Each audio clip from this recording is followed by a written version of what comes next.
Okay. Thank you for the introduction. I think we're just waiting for the slide to be uploaded. Can I have a slide changer? It's there. So just...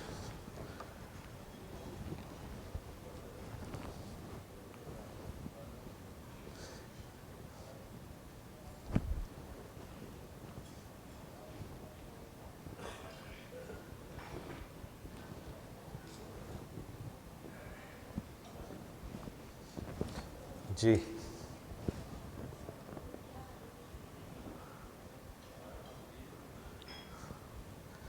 Actually, we all suffer with this problem in our practices.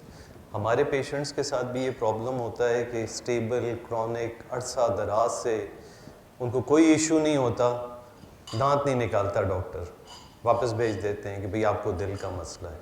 So it's very important to understand when and which patient is critical in terms of cardiac status, and when is the state that you can't do anything, you need a referral.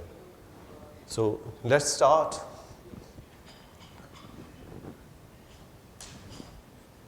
नहीं ये on नहीं है आपका. Now it will move, I think. नहीं मैंने on कर लिया.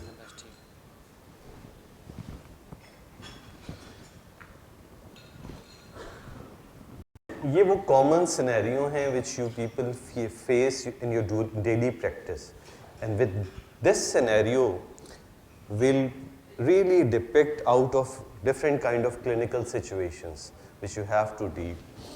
Here you have 55 years hypertensive and diabetic on treatment for 5 years with improper follow-up. Last seen by his doctor about 2 years back, booked for a dental procedure. ये जो मरीज होता है ना जिसमें रिस्क फैक्टर मौजूद हैं और कोई प्रॉपर फॉलोअप नहीं है, it's very difficult patient in a way. ये सबसे आपको लो रिस्क लग रहा होता है. He may be very high risk because he is not under any consultation, he is just going about with his drug and treatment, and we'll see how to go about and address this kind of patient. इसको आप बड़ी आसानी से book कर लेते हैं, वह ठीक है हो जाएगा. Let's see another patient. A 47 years male, known case of IHD in Firewall 2 years back, non-regular follow-up, presently without symptom, booking for. इसमें पता नहीं क्यों जानने का अब कोई लेता ही नहीं है इसको, भाई तुम्हें अटैक हुआ है, तुम्हें स्टेंट डला हुआ है, तुम्हारा नहीं हो सकता. 2 साल पहले my stable patient proper follow up पे दवा ले रहा है, ये बहुत ही लो रिस्क पेशेंट है फॉर योर प्रोसीजर्स, और वो जिसमें कोई भी रिस्क हो सकता था आपने बड़ी आसानी से बढ़ा दिया और प्रोसीजर शुरू कर दिया उसका. Let's see the third case and we'll come to all these cases afterward as well to see. 65 years male with multivalvular heart disease and atrial fibrillation. ये स्ट्रक्चरल हार्ट डिफेक्ट के भी आपके पास पेशेंट्स आते हैं. They can have problems with their dental issues. इसमें यानी इसका कुछ intermediate to high risk status है. SOB functional class 2-3 for advice surgery but not going through it because of high surgical risk. यानी अपने इशू के लिए इसका कुछ भी नहीं हुआ, इसको दवाइयों पे छोड़ दिया है. Other specific treatment having severe dental issue needed early intervention. अब यहाँ एक और चीज होती है कि कभी कभार आपके डेंटल प्रोसीजर की need as an emergency to urgency होती है. वो एक डिफरेंट बॉल गेम होता है. वो इवन उसको भी नहीं लोग कर रहे होते. कोई रूट कोई ऐसा है इन्फेक्टिव हो गया है, कुछ हो गया है कि वो इन्फेक्शन फिर इवन कार्डियक उसकी स्टेबिलिटी को भी अनस्टेबिलिटी कर देगा, और आप उसको नहीं छेड़ रहे क्योंकि तुम पे धब्बा लगा हुआ है दिल के मर्ज का, इसलिए तुम्हें हम कुछ नहीं करेंगे. Let's see common cardiac issue जो आप अपनी क्लिनिकल प्रैक्टिस में देखते हैं, दैट इज वेरी सबसे जो प्रॉब्लम है वो हाइपरटेंशन. हाइपरटेंशन में कुछ थोड़ी सी जजमेंट करनी होती है, इज इट कॉम्प्लिकेटेड और अनकॉम्प्लिकेटेड. थोड़े से क्यू पॉइंट्स मैं आपको बता दूंगा. वो जो पहला केस था उसमें ये जज कर लेने के लिए कि ये हाइपरटेंशन में कोई भी एविडेंस कॉम्प्लिकेशन का है या नहीं है, या ये अनकॉम्प्लिकेटेड हाइपरटेंसिव है. दूसरे आपके पास आते हैं IHD बैकग्राउंड के साथ. These are patient who can have ACS. ACS एक अलग कहानी है, means acute events.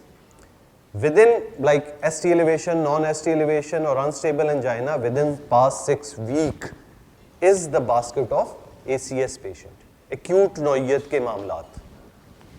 Then you have stable IHD. Stable IHD वो हैं जिनको कभी भी जिंदगी में दिल का मसला हुआ है या कभी भी नहीं हुआ लेकिन अंजाइना रह रहा है.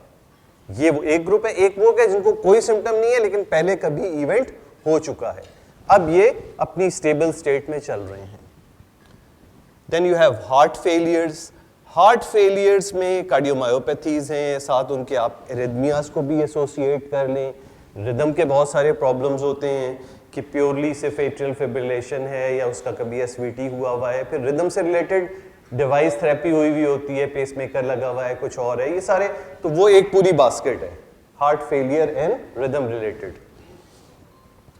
Last ones are valvular or congenital heart defect, any structural heart defect, either valve or right from the birth they have some structural problem within the heart. या कभी कभार इनमें कॉम्बिनेशन होते हैं कि may be a patient of IHD plus heart failure plus hypertension, तो ये combine भी होंगे. लेकिन ये वो कॉमन सिनेरियो हैं जो आप अपनी लाइफ में फेस करते हैं.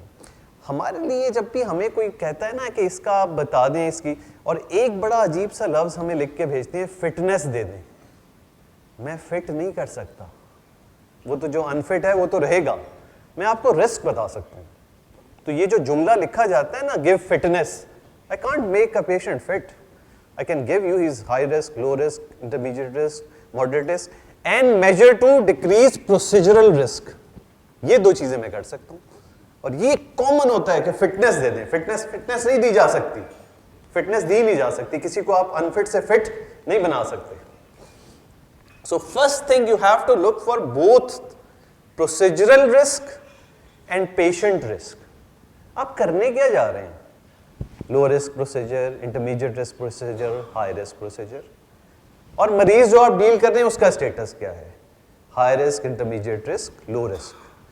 ये बात भी हम कब करते हैं? उन लोगों में जिनमें इमरजेंट प्रोसीजर नीडेड नहीं है. ये जब आप इलेक्टिव हैं. इमरजेंट प्रोसीजर में फिर नहीं सोचा जाता कि ये कार्डियक है, अब किसी पोस्ट स्टेंट पेशेंट को गोली लग जाएगी, सर्जन मुझसे फिटनेस लेता रहेगा. वो तो बस आप मेजर पूछेगा कि क्या करूं, पेरी प्रोसीजरल MI या peri procedural cardiac event reduce करने के क्या मेजर होंगे, that's it. Otherwise he has to go. तो अगर प्रोसीजर की नौयत इमरजेंट है तो उस सूरत में कोई फिटनेस नहीं ली जाएगी. मेजर्स फॉर सेफ प्रोसीजर पूछे जाएंगे. ये बड़ा इंपॉर्टेंट है, ध्यान में रखना इस चीज को. अब हम इवन ब्लीडिंग रिस्क के हवाले से जब इसमें हम देखते हैं प्रोसीजर करने के लिए, जो डेंटल इंटरवेंशंस को हम कहाँ देखते हैं? With minor bleeding risk. लेकिन ये क्या है? ये वो जो कॉमन डेंटल प्रोसीजर्स हैं वो वाली बात है. सर्टनली आप लोग हाई फाई कॉम्प्लिकेटेड उसके लिहाज से आपको खुद जज करना होता है. और हमारे उसमें अमूमन कॉमन जो लो ब्लीडिंग रिस्क हैं उसमें हम एस्पिरिन रोकने का नहीं कहते. एस्पिरिन आप जारी रख सकते हैं. डुअल एंटीप्लेटलेट पे तो नहीं, एक आप जारी रख सकते हैं, एक रोकनी पड़ेगी. यानी अमूमन पेशेंट उससे गुजर जाता है. बट उसमें भी हम कहते हैं कि आप इसका थ्रोम्बोटिक रिस्क और ब्लीडिंग रिस्क दोनों को जज कर लें. आप समझ रहे हैं अगर ब्लीडिंग रिस्क है और पेशेंट बहुत पुराना स्टेबल IHD का पेशेंट है, एट प्रेजेंट कोई थ्रोम्बोटिक रिस्क नहीं है, तो एस्पिरिन भी रोकी जा सकती है. बिला वजह का रिस्क क्यों लें? लेकिन एक पेशेंट है जिसको रिसेंट कोई इवेंट हुआ है, उस सूरत में उसके लिए एस्पिरिन इंपॉर्टेंट है, क्योंकि आपके 2-3 दिन रुकने से भी उसको प्रॉब्लम आ सकती है. तो ये भी सब सब्जेक्टिव जजमेंट बड़ी काउंट करती है हर स्टेप पे according to risk and benefit ratio. लेकिन कुछ ना कुछ असेसमेंट के ग्राउंड जरूरी हैं जिनकी बुनियाद पे आप फैसला करेंगे कि किस पेशेंट का रिस्क क्या है और उसको क्या करना है. हाइपरटेंशन की मैंने बात की, पहले मैंने आपको वो सारी. तो अब कॉम्प्लिकेटेड और अनकॉम्प्लिकेटेड हाइपरटेंशन हम किसको कहते हैं, और अंडर प्रॉपर फॉलोअप और इम्प्रॉपर फॉलोअप, ये दोनों बड़े इंपॉर्टेंट हैं.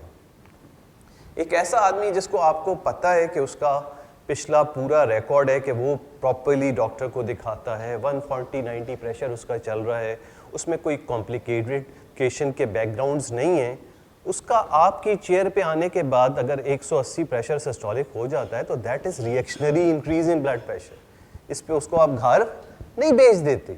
सो at this all depend on a pre existing judgment of your patient status. हाँ, एक पेशेंट चल ही रहे विदाउट फॉलो अप, कुछ पता नहीं है बीपी रहते क्या है, कितने हैं, क्या है, तो this patient needs a pre existing review of treatment prior to any procedure, because that patient can. तो ये जज करना बड़ा जरूरी है फैसला करने के लिए. एक आपने बीपी की रीडिंग देखी और कह दिया कि आपका प्रोसीजर नहीं हो सकता, नो, नॉट एट ऑल. आप उसको थोड़ी देर बिठाएंगे, एक कोई एक्सोलाइटिक दे दें, आधे पौन घंटे के बाद, 1 घंटे के बाद वो नीचे आ जाएगा. इवन कैपोटिन देने की भी जबान के नीचे रखने की जरूरत नहीं है.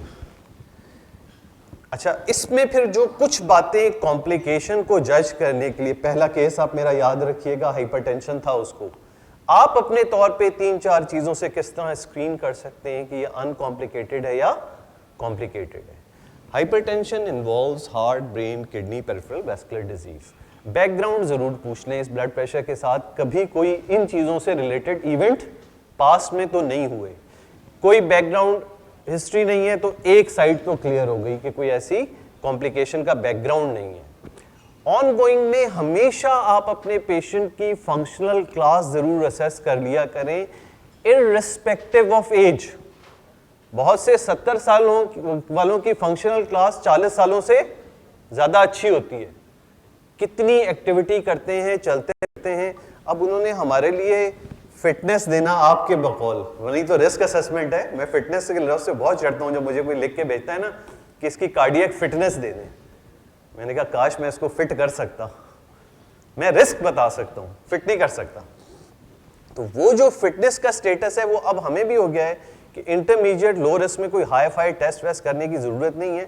फंक्शन क्लास जज करें, कितना चल लेता है, कितना कर लेता है, 2 सीढ़ियां बगैर रुके चल लेता है, बाकी सारे रूटीन काम काज कर लेता है, इसका मतलब है कि एक अच्छी फंक्शनल क्लास है. ही कैन ग्रो थ्रू लो और इंटरमीडिएट रिस्क प्रोसीजर्स. तो उसी गो में मैं उसको लिख देता हूँ इस बैकग्राउंड पे कि functionally active without symptom of optimum treatment. हाँ, कुछ मेजर्स मुझे क्रॉस करके लिखने होते हैं कि can stop antiplatelet, can't stop antiplatelet. ऐसे भी पेशेंट होते हैं जिसमें आप नहीं कर सकते. If it's selective, delay it up to 6 month or 12 month till is this acute phase of illness weans off. तो इस तरीके से हम फैसला करते हैं कि क्या करना है. अब इसमें क्या है, जब आप उससे ये बात पूछेंगे ना कि चलने फिरने एक्टिविटी में कोई प्रॉब्लम तो नहीं है, और वो क्या है दूसरी सीढ़ी चढ़ने पे सीना भारी हो जाता है, दिस इज कॉम्प्लिकेटेड हाइपरटेंसिव. सांस अनयूजुअल फूलती है, कॉम्प्लिकेटेड हाइपरटेंसिव. स्ट्रोक, टीआईए का कोई बैकग्राउंड है, कॉम्प्लिकेटेड हाइपरटेंसिव. रीनल इश्यूज हैं, कॉम्प्लिकेटेड हाइपरटेंसिव. तो इस तरीके से एक स्क्रीनिंग से आपको आइडिया हो जाएगा बोथ बैकग्राउंड और प्रेजेंट फंक्शनल क्लास, ये दोनों आपकी फैसला करवा देंगे. तो वो जो पहला मरीज था हमारा केस का, उसके हम जवाब पे फिर आएंगे. ये सारी बातें उसके लिए बड़ी इंपॉर्टेंट है. और ये आपको पता है कि कौन कौन से एरियाज इन्वॉल्व हो सकते हैं with hypertension, stroke, TIA, dementia. Acute भी हो सकते हैं, क्रॉनिक भी हो सकते हैं. अच्छा, इसी तरह बिल्कुल एक्यूट सिचुएशन में भी आपको जज करना चाहिए, क्योंकि एक single reading of high blood pressure को हम क्या करते हैं, कहते हैं 3 में डिवाइड करते हैं अपनी जबान में. अर्जेंसी, इमरजेंसी और सूडो इमरजेंसी. सूडो इमरजेंसी क्या होती है, वक्ती reactionary increase in blood pressure. किसी को आपने बाहर से बिठा के एकदम फर्स्ट टाइम ही अपनी टेबल पे बिठाया है तो वो उसी में उसका बीपी उड़ जाएगा. This is pseudo emergency. इसमें क्या है, उसको थोड़ा सा एक्लेमेटाइज करना है, देखना है 10-15 मिनट, आधे घंटे बाद. इसके बाद वो नीचे आ जाता है तो काम ठीक है. नहीं नीचे आ रहा है तो अब 2 कैटेगरीज बच गई, अर्जेंसी या इमरजेंसी. अर्जेंसी वो है जो ब्लड प्रेशर तो बढ़ा हुआ है लेकिन कोई ऑनगोइंग टारगेट ऑर्गन डैमेज नहीं है. ये है वो ऑनगोइंग टारगेट ऑर्गन डैमेज जिनको जज करना होता है. पल्मोनरी एडेमा, सीवियर एसओबी हो गई बीपी हाई होने के साथ उसको बीपी हाई के साथ कोई चेस्ट पेन शुरू हो गया, एंजाइना की कैफियत, उसको कोई टीआईए या कोई फोकल डेफिसिट आना शुरू हो गया. इस किस्म की चीजें साथ किसी के ब्लड प्रेशर बढ़ने के साथ हो रही हैं. This patient needs urgent referral. अपने पास कुछ करने कराने की जरूरत, कैपोटिन शेपोटिन दे रही, ये नहीं है। And this is selective high blood pressure which is persisting for half और 1 आवर। क्योंकि ये वो हाफ और 1 आवर में क्यों लगा रहा हूं, सूडो और अर्जेंसी को डिफरेंशिएट करने के लिए, परसिस्ट कर रहा है। Then you can send him to a cold referral. दवाइयां पूछें लिए नहीं लिए तो एक एडिशनल आप दवा दे दें, जबान के नीचे गोली रखने की अब कोई नीड नहीं होती, मत रखा करें, स्ट्रोक कर सकती है ये सडन ड्रॉप इन प्रेशर के जरिए से, स्पेशली ओल्ड एज लोगों में जिनकी ऑलरेडी कैरोटिड्स में प्लैक्स हों, उनमें स्ट्रोक हो जाएगा। तो जबान के नीचे बराए मेहरबानी गोलियां रखने का कल्चर खत्म कर दें, ओरली खिला दें, और फिर कहें इसके बाद 8-6 घंटे में जाके किसी को दिखा दो, तुम्हारा बीपी परसिस्टेंटली रेज रह रहा है, दैट्स इट। तो इस तरह से हमने हाइपरटेंशन पे, इसमें रिस्क कैलकुलेटर है वो मैं छोड़ देता हूं, आपके लिए इंपॉर्टेंट इतने नहीं है। IHD पे अब हम आते हैं। IHD में जैसे मैंने पहले ही जिक्र किया, different set of patients, ACS और स्टेबल IHD। फिर अगर स्टेबल IHD है तो फिर अगेन वही कहानी आ जाएगी, फंक्शनल क्लास क्या है, पोस्ट प्रोसीजर है, PCI कैबेज हुआ है, इवन IHD का पेशेंट हार्ट फेलियर का भी हो सकता है, एरिथमियास का भी हो सकता है। तो वो तमाम चीजों को मैंने एक साथ क्लम्प कर दिया। तो 4-5 कैटेगरीज मैंने बताई थी आपको हार्ट डिजीजेस की, उसको एक साथ क्लम्प कर दिया है। इनको हम कैसे देखते हैं IHD पेशेंट्स को, इनका हमारे पास वही अभी मैं आपको बता रहा था एल्गोरिदम। हमारे पास एल्गोरिदम होता है कि patient schedule for surgery with known और रिस्क फैक्टर ऑफ CAD, और हमारे पास उसको किसी ने भेजा है कि भाई इसका अब आप फिटनेस नहीं रिस्क असेस करके बता दें और प्रिकॉशनरी मेजर्स बता दें। ये आपका रेफरल होना चाहिए, ताकि कार्डियोलॉजिस्ट पे भी जरा थोड़ा कंपल्शन आ जाए कि उसको रिस्क भी बताना है और पेरी प्रोसीजर आपको टिप्स भी देनी है। तो क्लियरली रेफरल ये होना चाहिए, refer to a cardiologist for risk assessment plus measures for safe procedure, ये आप रेफरल दें। अब ये हमारा होता है, हमें पहला स्टेप ये होता है इमरजेंसी। और मैं बड़ा हैरान होता हूं कभी कभार, ये आपकी बात नहीं कर रहा हूं, एज ए जनरल सर्जन्स की बात कर रहा हूं, उसके लिए वो इमरजेंट नीड है, कैंसर हुआ होता है, कुछ हुआ होता है जिसमें आप सर्जरी डिले करेंगे तो पेशेंट को बहुत नुकसान का खतरा है, उसमें रेफरल फिटनेस का नहीं चाहिए, उसमें प्योर चाहिए, we need to do this procedure on this patient, please give us measures for safe procedure, ये करना है उसमें। उसमें इमरजेंसी में हम क्या करते हैं, बस यस करनी है, बस हम क्लिनिकल रिस्क आपको इसका बता देंगे एंड प्रोसीड टू सर्जरी किस तरह करनी है वो बताएंगे आपको कि क्या क्या आपने स्टेप लेने हैं।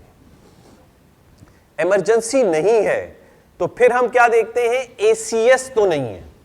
ACS की मैंने आपको डेफिनेशन बताई, डेफिनेट इवेंट किसी को हुआ हो, ST elevation, non ST elevation या अनस्टेबल एंजाइना, या इसको आप अदर वे राउंड ये भी ले लें, प्रोसीजर PCI या कैबेज 4 से 6 हफ्ते के अंदर हुआ है तो ये एक्यूट इवेंट की कैटेगरी हो गई।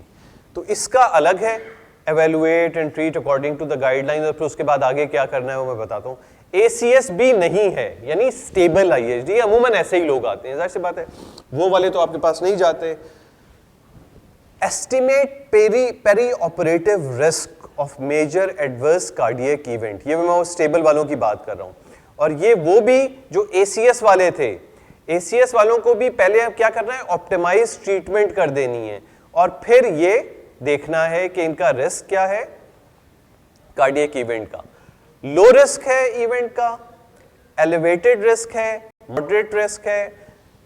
तो इस अंदाज से फिर हम चलते हैं, लो रिस्क प्रोसीजर है तो स्टेबल IHD में या ACS का वो पेशेंट जिसको प्रॉपर ट्रीटमेंट दी हुई है, प्रोसीजर में कोई प्रॉब्लम नहीं है, प्रोसीजर आप कर सकते हैं लो रिस्क। और अमूमन ज्यादातर डेंटल प्रोसीजर्स, ये था मुझे आपने पहले तो 40 मिनट का टाइम दिया था, हमने 2:30 बजे शुरू किया, मैंने उसी अंदाज से चला हूं। अगर मुझे आप पहले बता देते कि मुझे 30 मिनट में कवर करना है तो आई वुड हैव, ये तो आप जब आधा प्रोसीजर हो गया फिर बता रहे हैं कि ये जल्दी खत्म कर दो। Your time schedule is 40 minute in, so you should have told me prior to presentation that you have to end it in 30 minutes. I have to go and like that. अब ये कोई बात नहीं जी, 2020 भी खेला जा सकता है, मसला नहीं है 2020 भी खेल सकते हैं। ठीक है, ये इसको मैं छोड़ देता हूँ, फिर इसमें असल में ज़्यादा वो, क्योंकि हम केस पे वापस आने चाहते हैं। इंपॉर्टेंट चीज़ अपने पेशेंट में सिम्टम असेसमेंट बड़ी इंपॉर्टेंट होती है। उस लिहाज से थोड़ी सी क्लू आपको दे देता हूँ स्टेबल एंजाइना के लिए, जो चेस्ट डिस्कम्फर्ट दैट अकर प्रिडिक्टेबली, यानी ये वही चीज़ है, चलने में सीने में दर्द होना। तो अपने मरीज से जो भी आपके पास प्रोसीजर के लिए आ रहा है ज़रूर सवाल करें, चलने फिरने या एक्टिविटी में आपको कोई तकलीफ, सांस का होना अनयूजुअल या सीने पे भारी होना, तो इसका मतलब है इसको गड़बड़ चल रही है, इसको कितना ही कोल्ड पेशेंट है रेफरल की ज़रूरत है। ठीक है, एक्यूट कोरोनरी सिंड्रोम की मैंने आपको बता दी ये बातें। SOB, palpitation and syncope, organic functional, इस किस्म के बैकग्राउंड में कभी कभार इश्यूज हुए हुए होते हैं, ये नॉन स्पेसिफिक कंप्लेंट्स होती हैं। इसमें अगर आपको कुछ ऑर्गेनिक एलिमेंट लगता है तो अगेन रेफरल, क्योंकि एसओबी हमारे यहाँ हर तीसरे मिडिल एज आदमी को एसओबी होती है, क्योंकि डी कंडीशनिंग है, चलना फिरना फिजिकल एक्टिविटी नहीं है, जहां वो एक मंजिल से दूसरी मंजिल चढ़ता है उसको सांस होती है। So that you have to जज, इज इट ऑर्गेनिक और फंक्शनल और डी कंडीशनिंग। सिमिलरली पैल्पिटेशन भी डिजीज भी हो सकती है और नॉन स्पेसिफिक भी हो सकती है, तो जज ऑर्गेनिक और नॉन ऑर्गेनिक। सिमिलरली सिंकपी को हमारे यहाँ हर वो जो घबरा वो हो जाती है, वो चक्कर आके बेहोशी हो जाती है, तो इसको जज करना पड़ता है, इज इट रियल सिंकपी और नॉट इन द बैकग्राउंड। सिंकपी क्या है? क्लियर कट अनकॉन्शियसनेस हो कुछ सेकंड के लिए, पूछना पड़ता है हमें कि क्या आपको वाकई ऐसी सिचुएशन हो गई कि आप एनवायरनमेंट से डिस्कनेक्ट हो गए थोड़ी देर के लिए और फिर होश आया, दिस इज सिग्निफिकेंट, इसकी कॉज असेस होनी चाहिए, इसकी फॉलो प्रोसीजर नहीं किया जा सकता।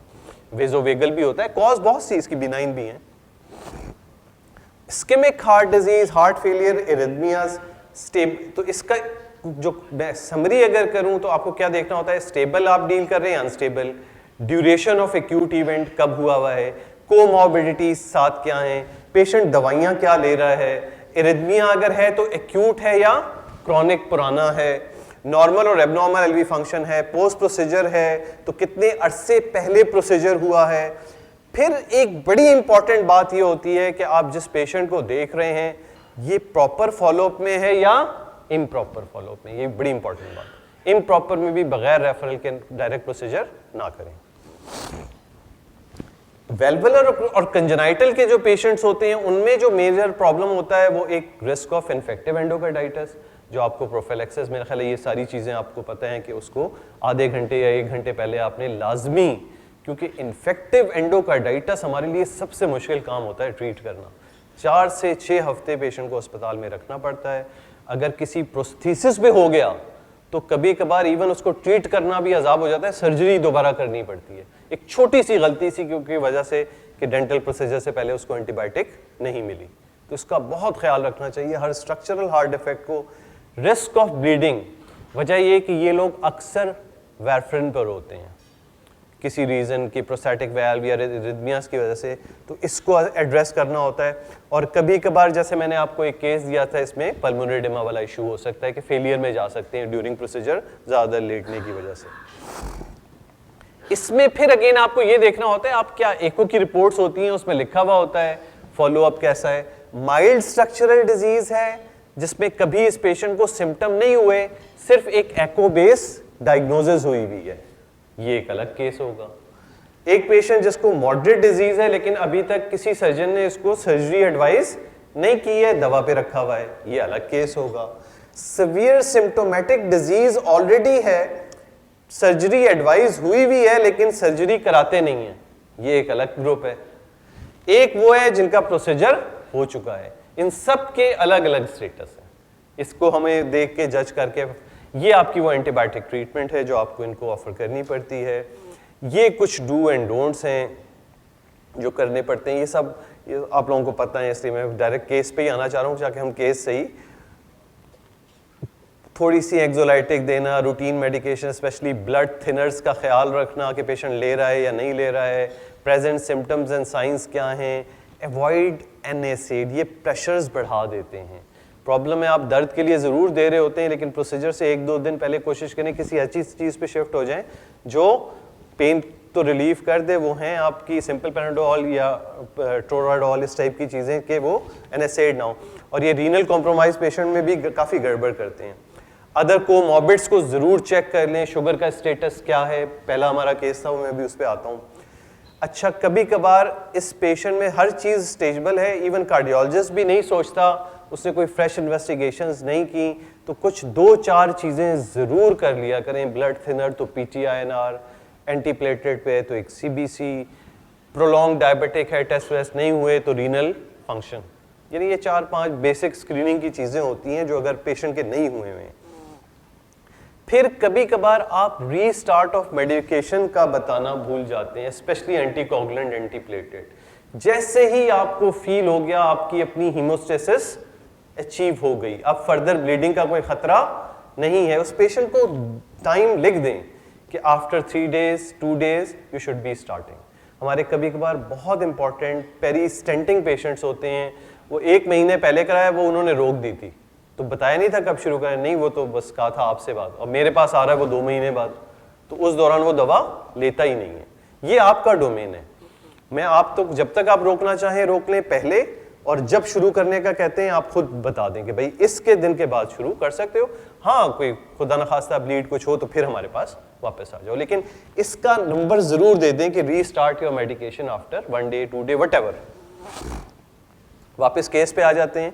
55 years, hypertensive and diabetic, on treatment for 5 years with improper follow-up, last seen by his doctor about 2 years back, booked for a dental procedure। अब देखें, बज़ाहिर देखने में ये सबसे लो रिस्क केस लग रहा है, प्रॉब्लम इसमें ये फॉलोअप नहीं है। 2 साल से इसको किसी ने देखा ही नहीं है, पता नहीं क्या स्टेटस है, तो 2-4 खुद अपने सवाल करने, चलने फिरने एक्टिविटी में क्या स्टेटस है, दवाइयाँ मुस्तकिल ले रहे हैं नहीं ले रहे, BP और शुगर कंट्रोल चल रहा है या नहीं चल रहा है, ये सब कुछ है तो समझ लें आपने खुद ही स्क्रीनिंग कर ली। हाँ, ये सब कुछ नहीं है, कहीं पे भी गड़बड़ आ रही है, चलने में कुछ हो रहा है, शुगर आपने कहा तो कुछ पता ही नहीं है, हीमोग्लोबिन A1C की कम से कम अब एक रिपोर्ट 4 से 6 महीने के अंदर अंदर की हर मरीज की डायबिटिक की होनी चाहिए कि वो आपको आइडिया दे देगी कि शुगर, क्योंकि बाद में फिर ये 400-500 वाली शुगर का पेशेंट हो और वो स्पॉट शुगर कभी कभार धोखा भी दे देती है कि आपको उस वक्त तो बड़ी नॉर्मल लगेगी और पता चला इसका है कंट्रोल बड़ा गड़बड़, रीनल भी कॉम्प्रोमाइज है, सब कुछ है, वो एक प्रोसीजर उसके लिए फिर सब कुछ ले आएगा, उसके लिए मुसीबतें। सो अब screening for symptoms, for basic workup and for treatment, that is needed, और इसकी बुनियाद पे फिर आपके आगे के फैसले होंगे कि डायरेक्टली बुक कर सकते हैं, रेफरल नीडेड है। फिर रेफरल जो नीडेड होगा तो अगेन वही वाली चीज होगी कि risk of procedure plus tips for safe procedure. ये पेशेंट मैं आपको बताता हूँ, 47 years male, known case of IHD, inferior wall MI 2 years back, on regular follow up, presently without symptom, booking for, इंतहाई लो रिस्क है ये, कोई symptom नहीं है, प्रॉपर ट्रीटमेंट रहता है, फॉलोअप में रहता है, इवन 2 साल पहले इसकी स्टेंटिंग वो MI हुआ है तो इसकी दोनों एंटीप्लेटलेट रोकी जा सकती हैं क्योंकि इसका थ्रोम्बोटिक रिस्क बहुत ज्यादा नहीं है, तो बड़ी आसानी से आप वो कर सकते हैं, you can decline the, thank you, तो ये इसकी आप कर सकते हैं। हाँ, इसने काफी अर्से तक इस किस्म के मरीज का फॉलोअप नहीं हुआ हो, then you can send the patient, otherwise you can do it by yourself. 2 महीने पहले इसने दिखाया हुआ है, कोई सिम्टम नहीं है, MI 2 साल पहले का है, मजीद तसल्ली के लिए एको देख सकते हैं कि LV फंक्शन नॉर्मल है या नहीं है, अगर वो नॉर्मल है you can go, just antiplatelet रोक सकते हैं। हम लोग अमूमन कहते हैं कि आप एस्पिरिन पे ही कर दें अगर बहुत ज़्यादा रिस्की पेशेंट नहीं है, लेकिन ये वो मरीज है जिसमें एस्पिरिन भी रोकी जा सकती है क्योंकि इसका जो इवेंट था वो 2 साल पहले हुआ था। 65 years में multiple heart disease, atrial fibrillation, ये बहुत कॉम्प्लेक्स पेशेंट है। 65 years male, multivalvular heart disease, atrial fibrillation, SOB, functional class 2-3, advised surgery but not going through it because of high surgical risk। यानी इवन उस surgeon ने जिसने इसका definitive treatment करना था उसने भी इसको हाई रिस्क करके हाथ नहीं डाल रहा है, तो इसमें फिर आप ये जरूर जज करें आपके अपने प्रोसीजर की नीड कितनी है। अगर वो कंजर्वेटिव पे चल सकता है तो इस नौइयत के मरीजों में हमारी कोशिश यही होती है कि हम लिख देते हैं ट्राई टू बियर, हाँ कुछ इमरजेंट इस नौइयत का प्रोसीजर है, then you need advises for safe procedure, तो फिर हमें लिख के भेजें कि प्रोसीजर इज ऑब्लिगेटरी और needed urgently, please advise for safe outcomes. Thank you very much. सिर्फ ये एक इंट्रोडक्शन दे रहा हूँ, ये सारी चीज़ें ये आप देख रहे होंगे, मैंने एक गैजेट लगाया हुआ है, ये मेरे पेज पे पूरा लेक्चर डायरेक्ट गया है। This is my YouTube channel, उस पर भी बहुत सारी वीडियो हैं, लादाताद जर्नल चीज़ों की जो आप देख सकते हैं। ये फेसबुक पेज है, इस पर भी बहुत सी वीडियोज़ हैं आम आवाम के लिए भी और स्पेशलिटीज़ के लोगों के लिए भी, कि वो इससे जज कर सकते हैं, देख सकते हैं। Thank you very much for your patience.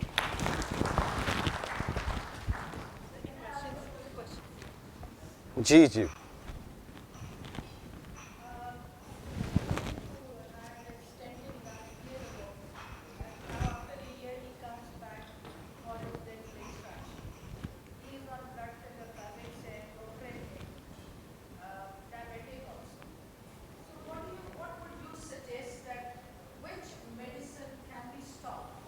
अच्छा,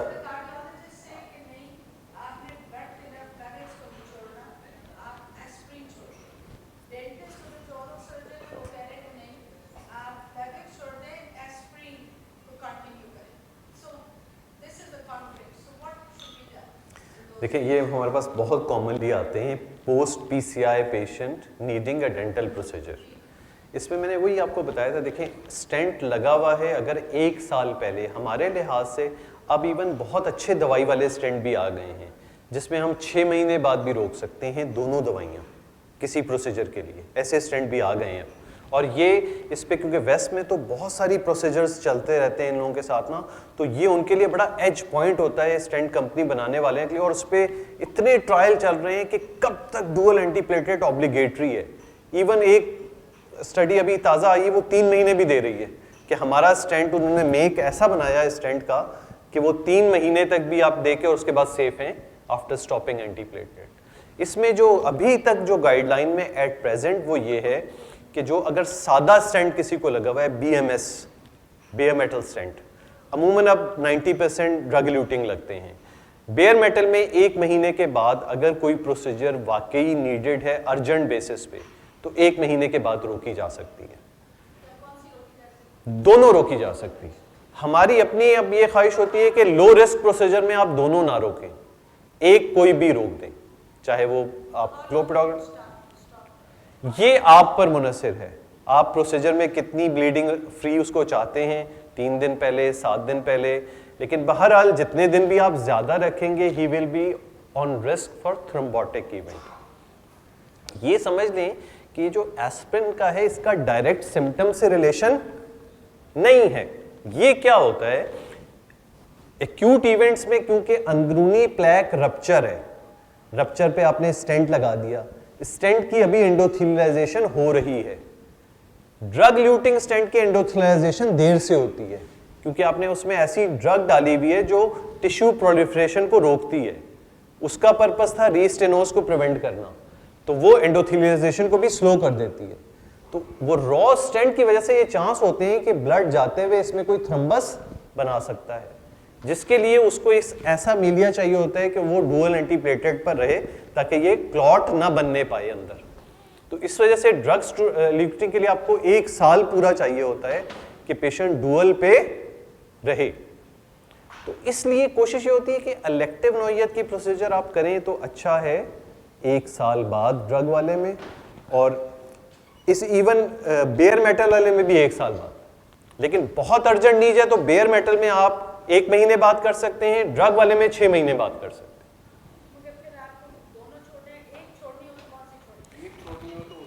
मैं अपने तौर पे कहूंगा कि आप उसमें एस्पिरिन से ये होता है कि इंडाइजेशन और दूसरी चीजें होती हैं, लेकिन इफेक्टिविटी में वो ज्यादा है क्लोपिडोग्रेल। तो हम लोग अमूमन क्लोपिडोग्रेल छोड़ने को कहते हैं, एस्पिरिन चलती है, उसका रेस्ट थोड़ा कम है as compare to anti platelet effect.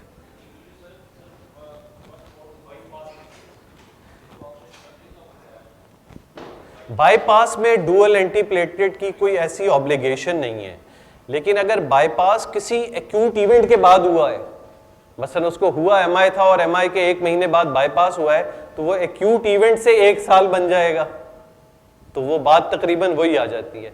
Stable IHD के बाद बाईपास हुआ है तो उसमें 1 महीने की एंटीप्लेटलेट काफी होती है, उसमें कोई ऐसी ऑब्लिगेशन नहीं है बाईपास के लिहाज से।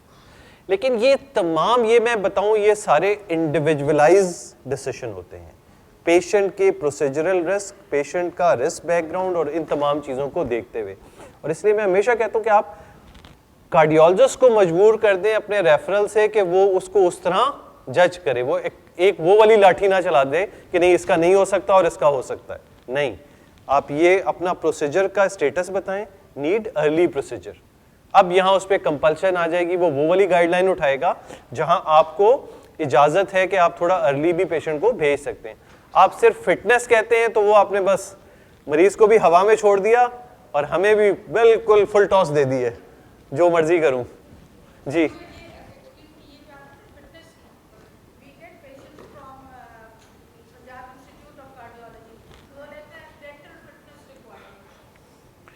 गलत करते हैं बिल्कुल, मैं तो किसी के पास भेजता नहीं ये गलत, क्योंकि आप उसको बिल्कुल 0 मीटर तो कर ही नहीं सकते ना किसी तरीके भी। ये वर्ड पता नहीं कहाँ किसने बना दिया है, फिटनेस, एनेस्थीसिया फिटनेस, फिट कैसे हो जाएगा मरीज? जी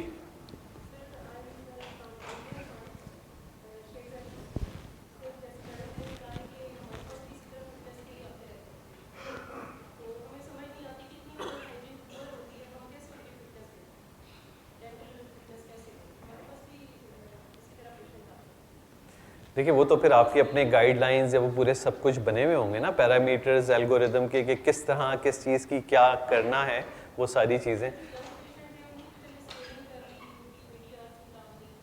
ठीक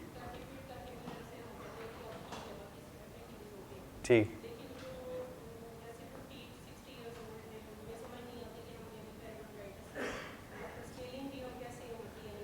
उस किस नौयत के प्रोसीजर के लिए आपसे फिटनेस मांगी जा रही हो? अच्छा, कैबेज के लिए। देखिए, हम अपने तौर पे तो देखते हैं कि हमें प्रोसीजर कितना अर्ली और अर्जेंट, मैंने वहीं पे वही बताई थी ना, वो भी फिर गलत सोच। एक स्टेबल इलेक्टिव प्रोसीजर है, उसमें ये फैंसी चीज़ें आप कर रहे होते हैं कि ये फिट होगा तो मैं करूँगा, वही उसकी जान जा रही है उधर, और इधर फिर वही होगा कि आप बेस्ट पॉसिबल इसको लो रिस्क कर दें, बाकी जो चीज़ इरिवर्सिबल है वो तो इरिवर्सिबल रहेगी। तो that you should be mentioning in note that these are the measures to decrease the risk, but we can't make a patient fit. समझ गया हूँ आप? ये बहुत मुश्किल पेशेंट बेचारे, इसी वजह से कि ना पूछना वाला क्लियरली पूछ रहा होता है कि क्या पूछना है, ना बताने वाला बता रहा होता है कि करना क्या है। वो पेशेंट बेचारा फुटबॉल बना हुआ होता है, वो एक लिख के उधर भेज देता है, वो लिख के उधर भेज देता है। आप क्लियरली ये, जी जी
बहुत ज़्यादा ना पूछें, सवाल भूल जाऊंगा।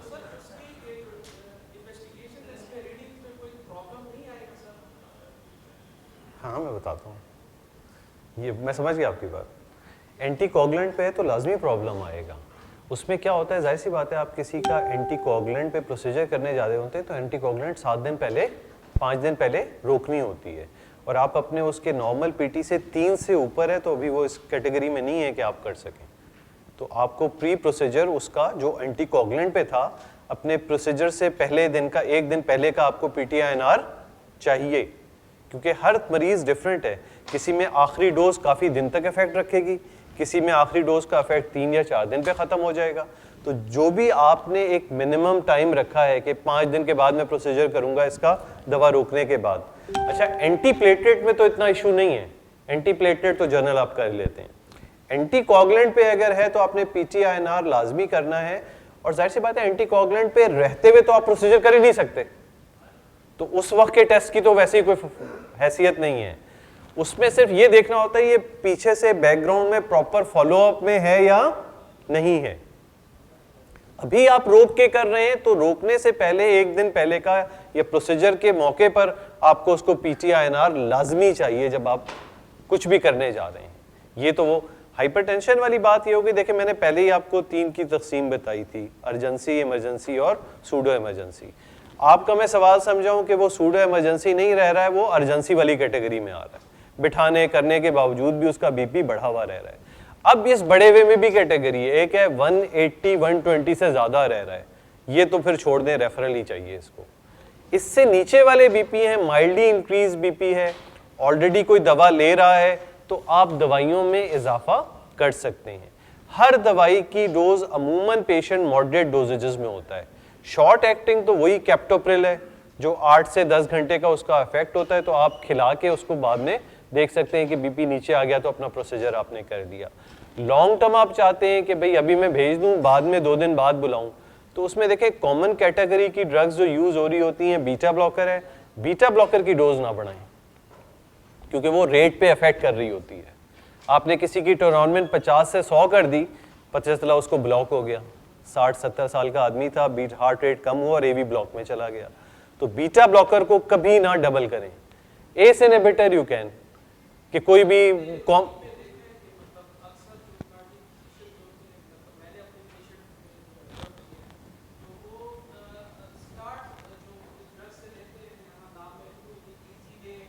दैट इज ARB, बिल्कुल एंजियोटेंसिन रिसेप्टर ब्लॉकर। अब आपको इतना बस उसकी वो देख लें आप अपने उसमें, किसी भी आजकल तो नेट पे कोई प्रॉब्लम ही नहीं है, आप डालें उसकी जो चल रही है। इजीडे क्या है, लूसार्टन मैक्सिमम डोज, अभी वो 50 ले रहा है, आपने 100 कर दी। सिर्फ बीटा ब्लॉकर को ना बढ़ाएं, बाकी हर की आप डोज बढ़ा सकते हैं। एमलोडापिन की 10 मिलीग्राम तक होती है, अमूमन लोग 5 ले रहे होते हैं, उसको आपने कह दिया कि 1 हफ्ते के लिए 5 2 टाइम पे ले लो और फिर आ जाओ। इसी तरह ये इजीडे ले रहा है तो 50 की BD कर दो, इतने दिन बाद आ जाओ। लेकिन अगेन इंपॉर्टेंट, मैंने आपको हाइपरटेंशन में वो भी बताया था कि फंक्शनल क्लास, अंजाइना चल रहा है, SOB चल रही है, वो चल रही है, तो फिर अगेन ये आपका डोमेन नहीं रहेगा। Simple uncomplicated hypertensive slightly raise blood pressure, yes you can manage by increasing. इसमें साथ साथ इनके आप एंग्जोलाइटिक भी ऐड कर दें, जो एक दिन पहले प्रोसीजर से ये ले ले, तो ये सारे मिलके एक अच्छा पैकेज बन जाता है कि BP उस दिन कम हो जाता है। गैजेट्स में देखें आजकल ज्यादातर ऑटोमेटिक ही अब यूज हो रहे हैं, अस्पतालों में भी अब BP लेने वाला खर्चल खत्म ही हो गया है। मुझे ज्यादा रिस्क पे ज्यादा बिलीव, वो आम वाले पे ज्यादा बिलीव होता है रिस्क से। बाकी ये कंपनी टू कंपनी है, उसकी कैलिब्रेशन पे है, हो सकता है बहुत सी ऐसी कंपनीज भी बना रही हो जो रिस्क का भी बहुत अच्छा, तो वो भी चलता है। लेफ्ट और राइट में ये है कि जिसका जिस हाथ में ज्यादा आता है वो कहलाएगा उसका ब्लड प्रेशर, जिस हाथ में ज्यादा। और बहुत से लोगों को पता होता है, हमारे उल्टे में ज्यादा आता है, किसी को पता होता है मेरे सीधे में ज्यादा आता है, तो एक बार जिसमें ज्यादा आता है ये उसका ब्लड प्रेशर है। ये जिसमें कम आ रहा है उसके मतलब है उसकी आर्टरी कहीं से टॉर्चर्स होके जा रही है, तो BP नॉर्मल से थोड़ा सा कम आ जाता है। जो एक्चुअल BP है वो जहां ज्यादा आ रहा है वो वाला एक्चुअल BP, ठीक।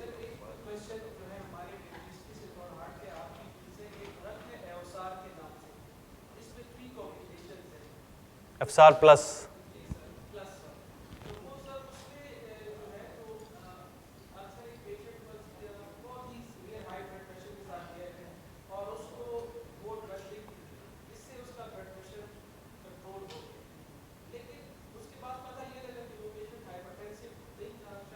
वक्ती BP बढ़ा हुआ था, अब स्लो होना शुरू हो गया है, वो डोज कम करनी पड़ेगी।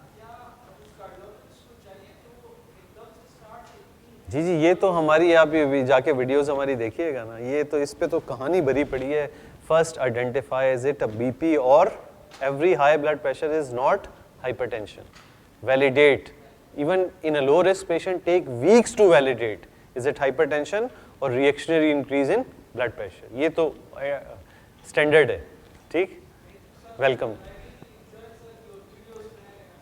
मुझे शुक्रिया है, मुझे आज खुशी, क्योंकि मैं यहाँ से कल से घूमा, कोई मुझे जानता नहीं, बड़ा अजीब सा लग रहा। आज ये सुबह मिले तो सर आपको वीडियो पे देखा हुआ है आप कार्डियोलॉजिस्ट में, वरना तो मेरे पूरी ये ट्रिप जो है ना बस ऐसी थी कि बस अकेले ही अकेले।